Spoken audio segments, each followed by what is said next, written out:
I'm probably not going to say anything. Well, I want to ask you about redistricting because there's talk about the Texas Republicans are going to try to add 5 seats. So now there's talk about New York.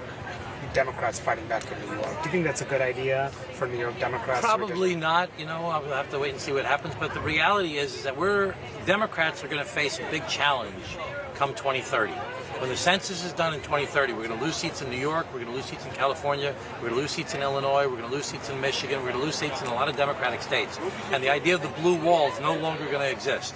So we have to figure out how to make the blue states more attractive so that the population, which is rising so rapidly in places like Florida and Texas and North Carolina, are not overtaking us, because it's going to result in a big political problem for Democrats in the country unless we start making our states more attractive to people to want to move there. But in terms of the maps and for this midterms, would that be problematic for a Democrat like you if they change them in New York?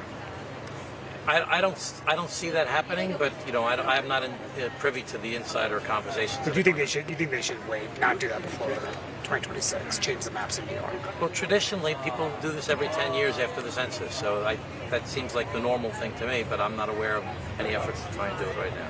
Lastly, how problematic could Mamdani make the midterms for Democrats?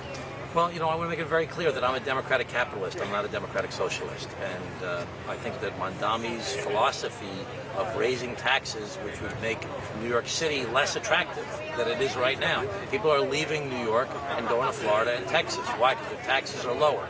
Now, our taxes are higher because we have better wages for our teachers and better wages for our cops and better wages for our firefighters and civil service workers and our different unions. They have lower wages in Florida and Texas.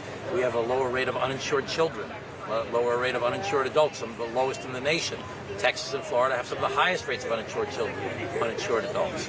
So that's why our taxes are higher. But we have to recognize that our high tax burden in New York State is making it less and less attractive. And I disagree wholeheartedly with Zohran Mamdani that he wants to increase the taxes further. Are you going to endorse a candidate in the race or not?